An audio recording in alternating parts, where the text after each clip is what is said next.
누가복음 9장 초반의 이야기를 보게 되면요, 예수님께서 제자들에게 능력을 부여하시고 제자들은 그 능력을 부여받고 전도 여행을 떠나는 그런 이야기가 나오게 되어집니다. 그런데 그때 예수님께서 제자들에게 한 가지를 명하시고 부탁하시는 말씀이 있습니다. 그게 바로 뭐냐면은 갈 때에 양식이나 돈이나 두 벌 옷을 챙겨가지 말라는 것입니다. 사실 보게 되면은 이 무일푼으로다가 제자들이 전도 여행을 간 거죠. 그렇게 무일푼으로 떠났던 제자들이 돌아올 때에 누군가가 돈을 줬거나 누군가가 대가를 줬거나 그러지는 않았을 것 같습니다. 그러니까 돌아와서도 결국에 제자들은 무일푼이었다는 겁니다. 근데 무일푼으로 있던 이 제자들에게 오늘 본문에 보니까 장정만 5천 명이에요. 그러니까 상당히 많겠죠, 인원이. 그 자들에게 너희가 가서 나누어 먹게 하라라고 이렇게 예수님은 하시는 거예요. 아니, 우리는 지금 가진 것이 아무것도 없는데 무일푼인 우리들에게 도대체 어디 가서 얼마나 사야지 이들을 먹일 수 있단 말입니까? 참 아이러니하죠.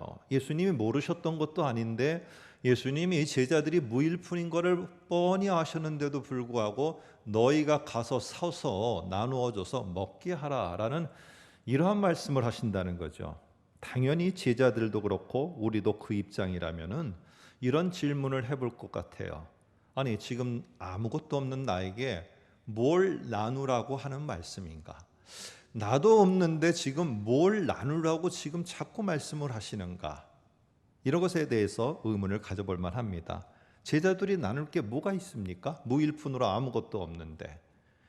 여러분, 오늘도 우리를 보면은 하루하루를 정말 힘겹게 살아가는 우리 성도님들, 또 이 땅의 사람들이 참으로 많은 것 같아요. 내일을 어떻게 내가 보장받으며 살까? 참 막막한 가운데 사는 사람들이 많은 것 같아요.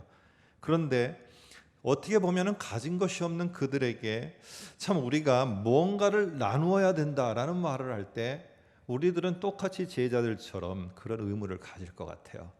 나도 없는데 뭘 나누라는 말인가? 있는 사람들이 좀 나누지. 이런 말을 우리도 모르게 할 수 있을 것 같습니다. 자, 그렇다면은 정말 우리는 나눌 것이 없는 사람들일까요? 오늘 예수님은 무일푼인 제자들의 상황을 뻔히 아시면서 도대체 무엇을 나누라고 하셨던 걸까? 한번 오늘 본문을 통해서 생각해 보려고 합니다. 오늘 본문은요, 먼저 이 오병이어의 이러한 놀라운 오병이어에 가지고 5천 명 이상을 먹인 이런 기적의 이야기는 먼저 제자들의 파송하는 이런 이야기와 맞물려 있습니다. 그래서 이거를 떨어뜨려서 우리가 생각하면은 조금 안 될 것 같습니다.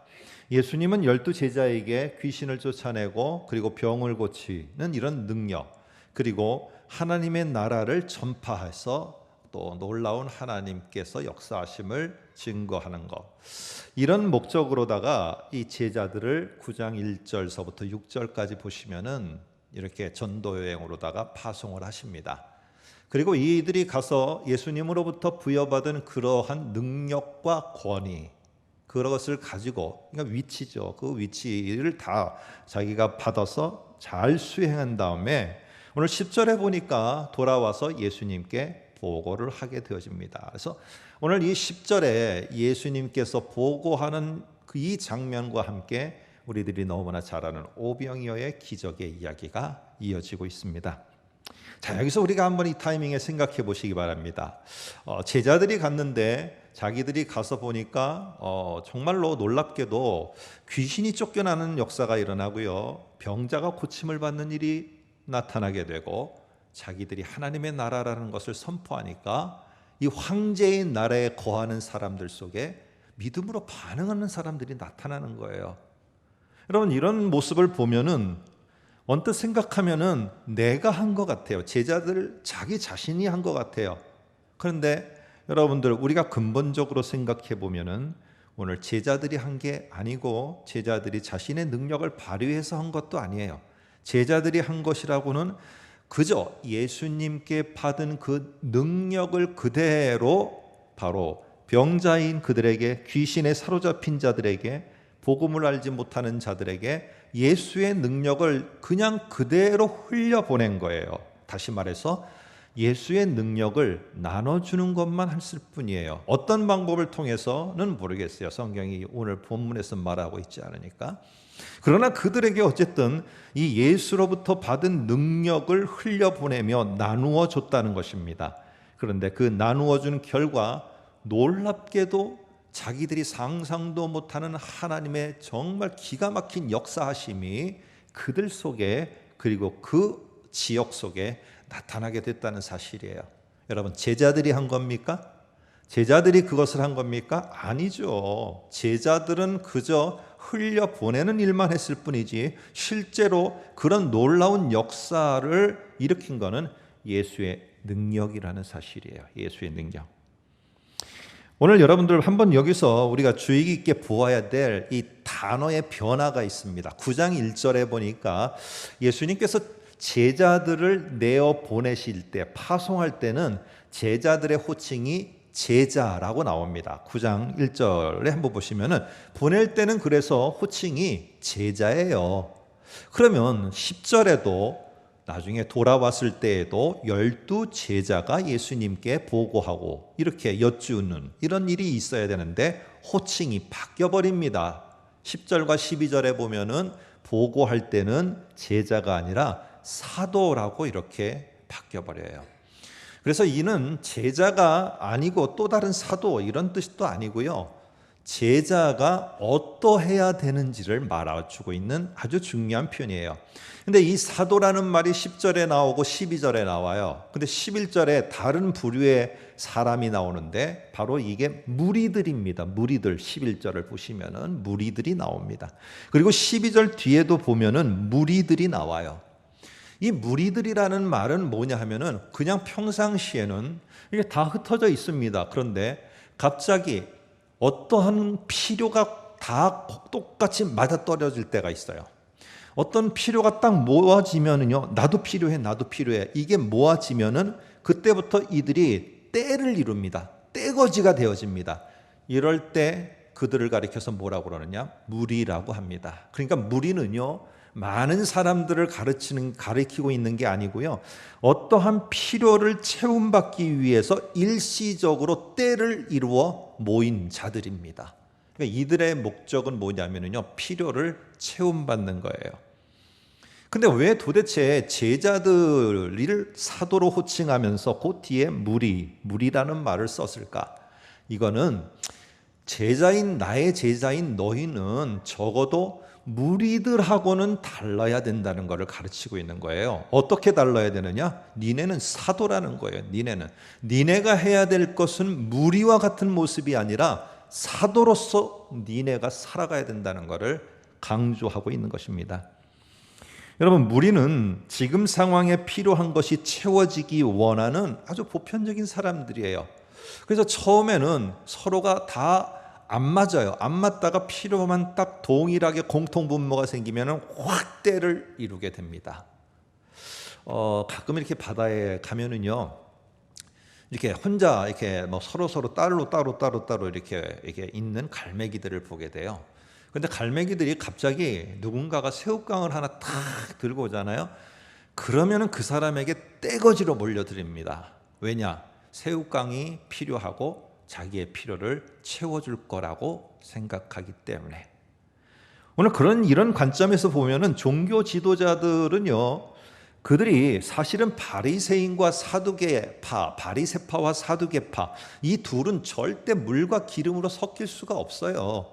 그런데 거기에 우리가 아는 것처럼 서기관, 우리가 회당장 이런 사람들 다 자기네 역할도 있고 특별히 이념이 다른 바리새파와 사두개파는 서로 섞일 수가 없습니다. 그런데 갑자기 필요라는 공통분모가 생기게 됐어요. 그게 바로 뭐냐 하면은 자기들에게 걸림돌이 될 그런 사람인 그런 분인 예수 그리스도를 배척하고자 하는 이것이 딱 공통분모가 돼서 필요가 채워지기를 원했어요. 그러니까 종교 지도자들이 갑자기 무리가 되어서 예수 그리스도를 배척하는 일에 함께하고자 하는 모습이 나옵니다. 여러분, 이럴 때 종교 지도자들은 사실은 종교 지도자들이지만은 다른 한편으로는 무리와 똑같은 모습이에요. 그런데 12제자는 다를까요? 12제자도 그들에게 필요한 게 있었습니다. 그게 바로 뭐냐면은 서로 높은 자리에 좌편과 우편에 앉는 그러한 필요를 채움받기를 원하는 자들이었어요. 이런 면에서 볼 때 제자들도 계속 높은 자리에서 채움받기를 원하고 내가 채워져서 그 자리에 앉기를 원하는 이런 마음이 변하지 않으면은요, 이 제자들도 결국 12명이 모였지만은 그 12명은 그런 필요를 채움받기 위해서 때로 모인 무리와 별반 다를 바가 없다는 거예요. 그래서 지금 예수님은 자기의 제자들에게 너희는 나의 제자들인데 왜 무리처럼 살려고 하느냐? 뭐가 필요하다고 그러면 서로 욱 모였다가 다 채워지면 쑥 헤어지는 이게 아니고, 너희는 적어도 나의 제자들은 이런 무리와 같은 삶이 아니라 사도로서 살아가는 게 니네가 살아가야 될 진정한 모습이다. 오늘 이렇게 가르치고자 해서 오늘 이 속에 갑자기 호칭을 제자에서 사도로 바꾸고 무리와 비교를 합니다. 자, 그러면 사도로서 제자는 무엇이 다른 걸까요? 사도로서 제자는 뭐가 다른 겁니까? 무리들과 비교했을 때 사도는 특별한 목적을 위해서 보냄을 받은 자예요. 내가 일하는 곳이든 어떤 곳이든 특별한 목적이 있어요. 근데 그 목적을 위해서 보냄을 받은 자예요. 한번 9장 1절과 2절을 볼까요? 12제자는 어떤 목적을 위해서 보냄을 받았을까요? 여기 나옵니다. 예수께서 12제자를 불러 모으사 모든 귀신을 제어하며 병을 고치는 능력과 권위를 주시고 하나님의 나라를 전파하며 앓는 자를 고치게 하려고, 그 다음에 뭐예요? 보내시며, 이렇게 말해요. 그러니까 제자들에게 있어서의 분명한 목적은 뭐냐? 먼저는요, 예수로부터 능력을 받았다는 거예요. 그리고 그 능력을 받아서 귀신을 제어하고 병을 고치면서 오늘 그 속에서 나의 탁월함을 나타내는 게 아니고요, 중요한 게 뭐냐? 바로 주신 것을 가지고 내가 보냄을 받았는데 왜 보냄을 받았느냐? 하나님의 나라를 전파하기 위해서 나는 보냄을 받았다는 거예요. 무리는 무엇인가 필요한 것을 채워달라고 하지만 사도로서 제자는 예수님으로부터 받은 능력을 정말로 꼭 필요한 자에게, 꼭 필요한 영역에 나누어 흘려 보내는 자들이에요. 왜요? 그 능력을 통해서요, 그 땅에 하나님의 통치가, 그 사람에게 하나님의 통치가 임하는 것을 그들로 하여금, 그 땅으로 하여금 맛보게 하려고 하는 거예요.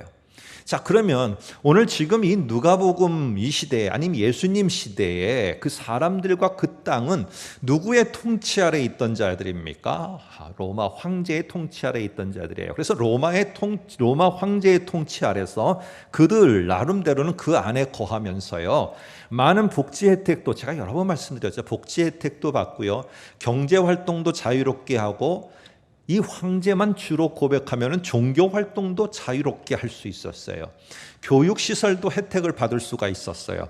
그러니까 이 황제의 그늘 아래 있는 사람들이 누리는, 생각하는 많은 혜택들이 있어요. 그런데 사도로서 제자는 그 혜택을 누리고 있는 황제의 통치 아래 그 세계로 들어가서 누구의 통치를 선포하는 자냐? 황제의 통치를 선포하는 게 아니라 하나님의 통치를 선포하는 거예요. 하나님의 통치 가운데 있는 자들만이 누릴 수 있는 특권, 내가 복음을 받아들여 하나님의 자녀가 된다는 엄청난 특권, 내가 복음을 통해서 죄 용서가 되어 하늘의 시민권자가 된다는 특권, 이거는 로마 황제가 줄 수 없는 거예요. 로마 황제가 통치하는 그늘 아래서는 받을 수가 없는 거예요. 그럴 때 이 사도로서 제자들은요, 가서 이렇게 하면 안 되는 거예요. 황제의 그늘 아래서 네가 어떻게 하면 많은 혜택을 받을 수 있는지 내가 그거 가르쳐 줄게. 여러분, 이런 거 가지고 사람들과 만나서 대화하면 안 되는 거예요. 내가 대화를 하든 내가 문자를 보내든 전화를 하든 우리에게는 받은 게 있고 사도들은 제자들에게 받은 게 있어요. 그게 뭐냐? 예수의 능력이에요. 예수의 능력이 그 속에 전달되어서 흘러가서 내가 나누어져서 그 사람이 새롭게 되고요, 귀신한테 묶여있던, 사단에게 묶여있던 자가 자유롭게 되고요, 질병에 얽매였던 자가 자유롭게 되고, 그들이 복음을 듣고 반응하면서 하나님의 새롭게 하시는 역사가, 이런 역사가 황제의 세계 아래서는 맛볼 수 없는 게, 이게 하나님의 세계에서는, 하나님의 통치 아래서는 이게 나타나는구나. 이거를 맛보게끔 하는 자가 누구냐? 그거를 위해서 보냄을 받은 자가 바로 사도, 그리고 제자, 그리고 우리들이에요. 여러분, 그런데 오늘 여기에 보게 되면 예수님이 9장 2절에 보면은 이런 말을 하세요. 니네들이 갈 때 지팡이나 배낭이나 양식이나 돈이나 두 벌 옷은 절대로 가지고 가지 말아라. 이게 왜 그럴까? 우리는 여러 가지를 생각하죠. 너무 물질을 의존하지 말아라, 전도하는 데는. 또 한편으로는 이제 이렇게 또 생각을 할 수 있겠죠.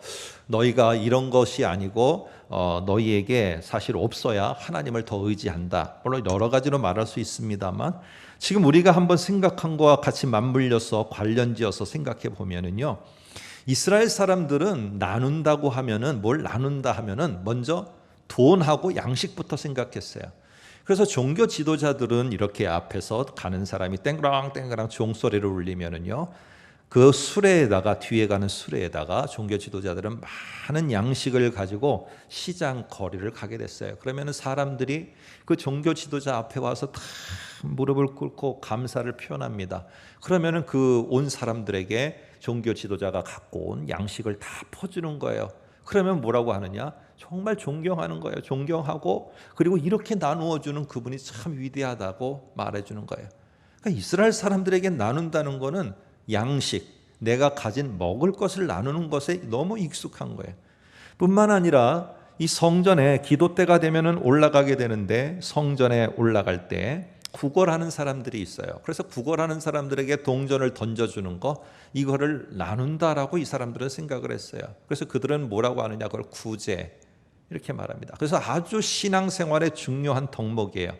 그런데 오늘 지금 예수님은 이러한 일상을 향해서 하나님의 복음을 전하기 위해서 예수의 능력을 가지고 가는 자들에게 이런 거 가지고 가지 말라고 하는 이유는 뭐냐?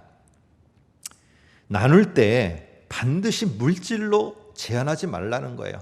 니네가 받은 것이 물질만이 아니라 정말 중요한 거, 예수로부터 받은 것은 내 물질, 그리고 양식, 그것보다 더 중요한 특별한 예수 그리스도, 하나님의 능력을 너희는 받은 자들이라는 거예요.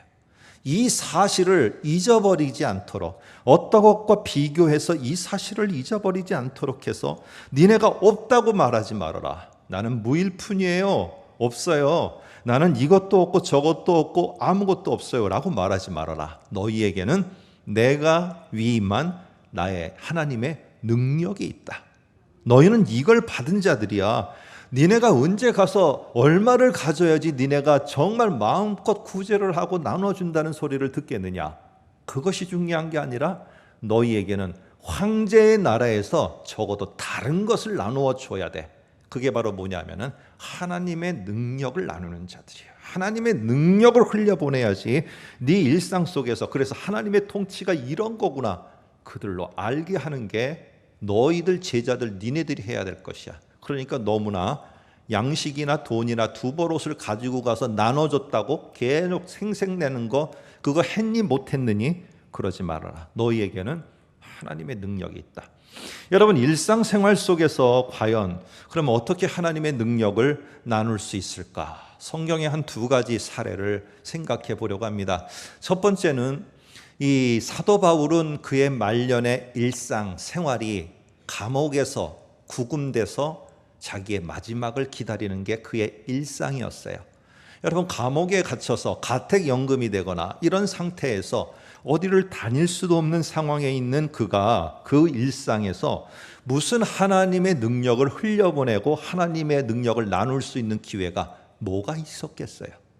그런데 이 바울은 그런 감옥에 자기가 제한돼서 묶여 있다고 그냥 있지 않았습니다. 감옥에서의 일상 속에서도 그는 하나님의 능력을 나누며 흘려보냈어요. 그가 썼던 방법이, 그 길이 뭐냐 하면은 편지였습니다. 그러면서 내가 가진 이 하나님의 능력, 그 속에 분명히 역사함이 있는데 나의 사랑하는 제자 디모데에게도 그 하나님의 능력이 덧입혀져서 그 하나님의 능력으로 이 디모데가 굳굳하게 그에게 주어진 일을 감당했으면 좋겠다 하면서 쓴 편지, 마지막 편지, 생애의 마지막 편지 디모데 후서입니다. 1장 7절을 한번 화면을 통해서 보시겠습니다. 하나님이 우리에게 주신 것은 두려워하는 마음이 아니다. 디모데야, 오직 능력과 사랑과 절제하는 마음이니 이런 하나님의 능력을 덧입고 디모데야, 네게 주어진 그 일을 꿋꿋하게 감당하여라. 여러분, 오늘 이 일상이 너무나도 폐쇄된 이 감옥 속에서 오늘 이 바울은 자기에게 임한 하나님의 능력을 편지라는 걸 통해서 결국 디모데에게 흘려보내고 나누어 줬어요. 여러분, 결과는 아시죠? 디모데는 정말 소심한 젊은 목회자였는데 꿋꿋하게 거짓 선지자들에게 맞서서 결국에 교회를 세워가게 되어집니다.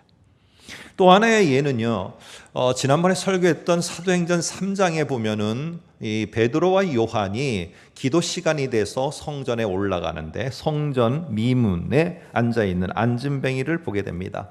오늘 그들은 기도하러 성전에 올라가는 시간이 아주 보편적인 일상이었어요. 어찌 보면 이제 습관화됐어요. 그냥 땡 시간 되면 올라가는 거예요. 뭐 경건의 모습 어떤 그게 아니라 그냥 종교적 습관에 의해서 가는 평범한 일상이에요. 그런데 그곳에 있는 안진뱅이에게 이렇게 말합니다. 나는 너에게 나누어 줄 은과 금은 없다. 당연히 없었겠죠. 이 제자가 어디서 무슨 은과 금이 있었겠어요. 근데 오늘 왜 하필이면 나는 너에게 나누어 줄 돈이 없다라고 말하지 않고 은과 금이 없다라고 했을까요? 이거는 은전과 금전입니다. 그러니까 은으로 만든 돈, 금으로 만든 돈인데 로마의 황제의 세계 속에서 통치 아래서 가장 최고의 그러한 권위를 가지고 최고의 부로 살아갈 수 있는 자들의 상징적인 대표적인 것이 은전과 금전의 소유예요. 그러니까 지금 이 베드로는 안진뱅이에게 로마 황제의 로마의 통치 아래서 줄 수 있는 최고의 그 아래서 받을 수 있는 거 나는 너에게 줄 것이 없다. 그러나 하나님의 통치 아래서 예수의 통치 아래서 내가 너에게 줄 것이 있다. 나도 받았는데 내가 너에게 나누어 줄게. 그게 바로 무엇입니까? 베드로와 요한이 말하기를 이렇게 말합니다. 우리에게는 예수의 이름의 능력이 있다. 이렇게 말해요. 그러면서 그 안진뱅이에게 나사렛 예수의 이름으로 일어나 걸어라.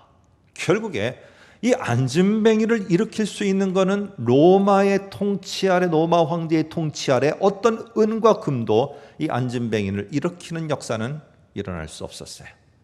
그런데 하나님의 통치, 예수의 통치 안에서 예수의 이름의 능력은요, 황제가 하지 못하는 하나님의 놀라운 역사, 결국 안진뱅이를 일으켜 세워서 걸어가게 하는 이 놀라운 역사가 하나님의 통치 아래 있다는 겁니다.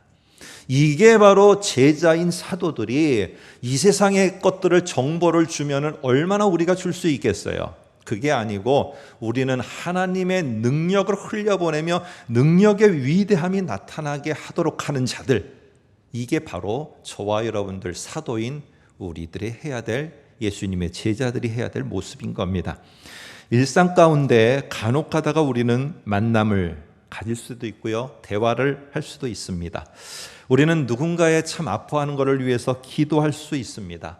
그럴 때 우리는 기대를 갖고 해야 돼요. 우리 속에 임한 하나님의 그 위대한 능력이 우리가 기도하는 가운데, 오늘 내가 그 사람을 만나서 대화하는 가운데 그 능력이 흘러가서 그 사람이 힘을 얻고 상한 심령이 회복이 되어지고, 오늘 그를 통해서 더욱더 하나님이 크고도 놀라운 새 일을 행하시리라. 내가 하는 것이 아니라 나를 통해서 흘러가는, 나를 통해서 나누어지는 하나님의 능력이 그리하리라. 이런 확신을 갖고 우리는 일상을 살아가야 되는 겁니다. 일상을 살아가야 되는 거예요. 이게 사도로서 오늘 이 어려운 시대에 우리가 살아갈 거예요. 없는 것만 보지 마시고요, 계속 마이너스 되는 것만 보지 마시고, 오늘 우리들에게 주어진 마이너스 되지 않는, 계속 우리들 속에 머물러 있는 하나님의 능력이 우리들에게 위임되어 있다는 사실, 이 놀랍고도 위대한 것을 여러분들 잊지 마시기를 부탁드립니다. 이렇게 예수님께서는 이제는 11절을 보시면은 제자들이 하던 거를 예수님이 이제 다시 하십니다. 무리들을 부르고 하나님 나라의 일을 선포하며 병을 고치시는 일을 예수님이 직접 하세요. 그런데 그러다가 날이 저물게 됐습니다. 그랬더니 제자들이 예수께 나와 12절에 이렇게 말합니다. 예수님, 무리를 보내어 마을과 촌에 가서 식사를 해결하도록 좀 말씀 좀 해주세요 라고 이렇게 12절에 예수님께 부탁을 합니다. 자, 그러면 예수님이 알았어, 내가 무리들에게 그렇게 말을 할게. 아니야, 내가 어떤 방법을 한번 찾아볼게. 이렇게 답이 나와야 되지 않아요? 제자들은 이 문제를 예수님에게 토스를 했어요. 그랬더니 예수님이 다시 제자들에게 토스합니다. 9장 13절에 보니까 이렇게 말해요. 예수께서 이르시되 너희가 먹을 것을 나누어 주라.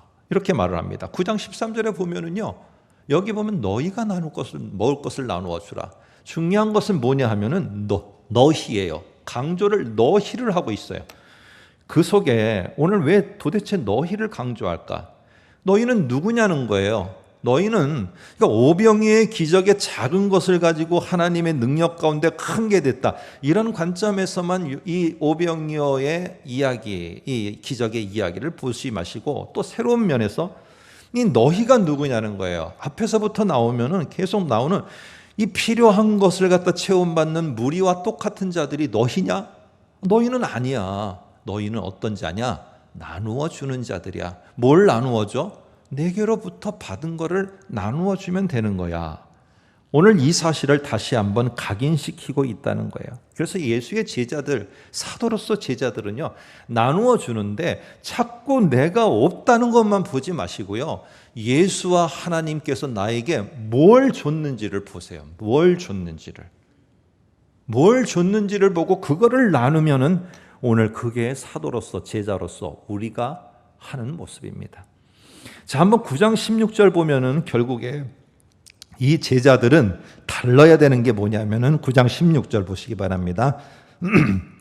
끝에 보니까 축사하시고 떼어 제자들에게 주어 무리들에게 나누어 주게 하시니. 그래서 보면은요, 결국 이 사도로서 제자들은 나누어 주는 게 그들의 역할이에요. 근데 여기서 다시 우리가 한번 서두에 말했던 걸 기억해 볼까요? 예수님은 제자들을 파송하실 때 양식이나 그리고 돈이나 두 벌 옷을 가지고 가지 말라고 그랬어요. 그러다 보니까 그들에게 가진 게 없다는 걸 너무나 잘 알아요.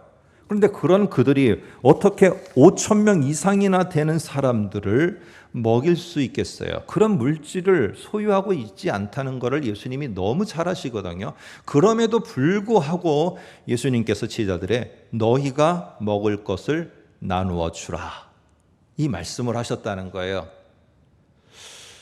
하나님, 저는 지금 가진 것도 없고 정말 저는 지치고 완전히 탈진돼서 더 이상 뭘 할 수도 없어요. 그런데 주님께서 오늘 이 메시지를 듣는 동안에 네가 가서 더 탈진된 사람에게 나누어 주라. 아니, 뭘 나누어 줄 게 뭐가 있어요? 내가 지금 뭐가 있어서 나누어 줘요? 힘이 있어요. 물질이 있어요. 양식이 있어요. 두 벌 옷이 있어요. 뭘 나누어 줍니까? 나도 없는데 무엇을 나누어 주라고 하시는 겁니까? 나도 없는데. 제자들은 현실적인 어려움을 말하기 시작합니다. 그래서 13절 보시면 이렇게 말합니다. 우리에게 떡 5개와 물고기 2마리밖에 없으니. 자, 없다는 건 뭐예요? 무라는 거예요. 귀잖아요. 없을 무잖아요. 근데 잘 보시면은 떡 5개와 물고기 2개가 있어요. 그러면 정확히 말하면 뭐라고 말해야 되느냐? 우리에게는 떡 5개와 물고기 2마리는 2마리지만 적지만은 이 정도가 있습니다. 이렇게 말해야 돼요. 근데 문제는 뭐냐? 여기에 없다라는 걸 강조하는 거예요. 없다. 나는 없다라는 거예요. 나는 받은 것도 없고 가진 것도 없고 지금 소유한 것도 없다는 거예요. 이건 참 논리적이고 어찌 보면 현실적인 거예요. 그런데 예수님은 또 그렇게 말하는 제자들에게 그렇지, 이렇게 하는 게 아니라 아까 읽었던 9장 16절 보세요. 이렇게 말합니다. 예수께서 떡 5개와 물고기 2마리를 하늘을 우러러 축사하시고 떼어 제자들에게 먼저 주십니다. 그리고 뭐라고 하느냐? 니네가 나로부터 받은 그것을 저 무리들에게, 저 사람들에게 나누어 주라고 합니다. 잘 보시면 제자들은 지금 자기네들이 가진 것 무엇을 나누는 게 아니에요. 그래서 이 자유주의자들은요 이렇게 합니다. 예수님이 처음에 이렇게 탁 해서 뭔가 이 어린아이가 이렇게 갖다 준 헌신한 이걸 보고 사람들이 너무 마음에 찔려서 자기네 갖고 있던 걸 하나씩 다 내놓고 보니까 거기에 먹고 넘쳤다. 여러분 이 얘기를 하려는 게 아니에요. 사람들은 그렇게 오해를 해서 또 성경을 보려고 해요. 여러분 그것이 아니고 오늘 여기에 보면은 제자들은 지금 예수님을 통해서 받은 것만 나누면 되는 거예요. 받은 것만. 자꾸 내가 없는 것을 보면서 나는 못해요, 안 돼요 하지 마시고요. 다 내게 없어도요. 내가 예수로부터 뭘 받았는가 오늘 그것을 통해서 우리는 나누면 되는 거예요.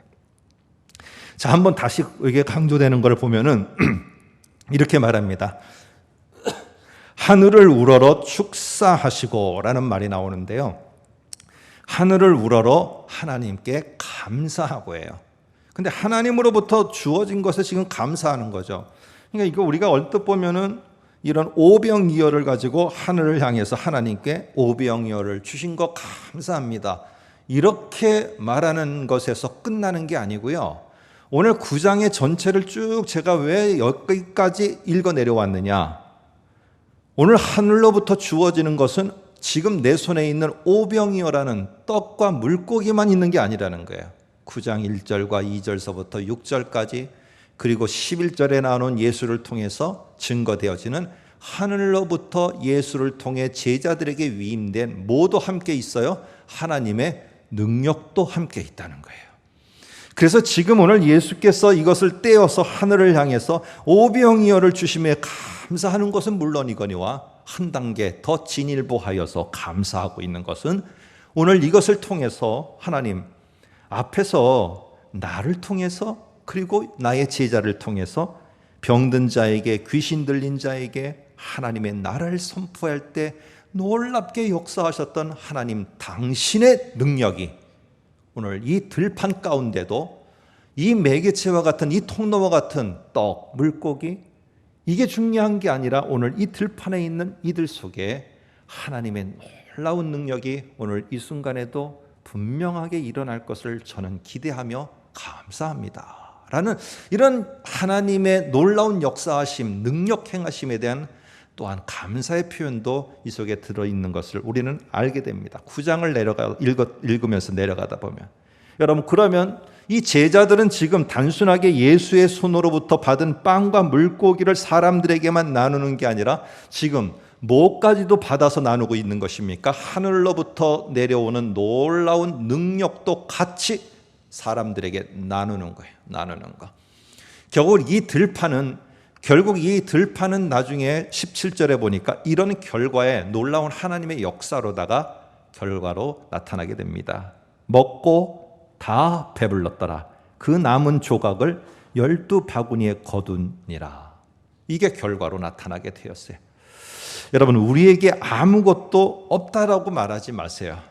오늘 우리에게 하나님이 주신 공통적인 게 뭐가 있을까? 저 사람에게도 있고 나에게도 있고 그래서 저 사람이 그것이 없다라고 생각할 때 아니다 있다라고 내가 흘려보내며 나누면서 그 속에 역사하도록 할 그게 뭐가 있을까? 하나님의 능력이에요. 하나님의 능력. 저는 이런 하나님의 능력이 정말 우리들 속에 있고 우리가 그것을 나누게 될 때 어떤 방법을 나눌까? 저 디모데에게 하나님의 능력을 내가 흘려보내기를 원하는데 나는 감옥에 갇혀 있는 내가 어찌할 수 있을까? 하나님이 길을 열어주셨어요. 편지. 저 사람에게 어떻게 그것을 할 수 있을까? 짤막한 영상을 만들어서 투박한 영상을 보내줬을 때 그걸 보면서 하나님의 능력의 역사하심 속에서 그들이 새 힘을 얻을 수도 있을 겁니다. 에베소서 1장을 읽으면서 말씀을 마무리할까 합니다. 앞에 보시면 에베소서 1장 19절에 이렇게 말합니다. 믿는 우리에게 베푸신 능력의 지극히 크심이, 자 보세요. 믿는 우리에게 주신 우리에게 또 위임하신, 우리에게 부어주신 하나님의 능력이 얼마나 지극히 크고 위대한 것을 너희로 알게 하시기를 구하노라. 여러분, 이것보다 더 큰 우리가 가진 것, 그게 뭐가 있을 수 있겠어요? 하나님의 능력이거든.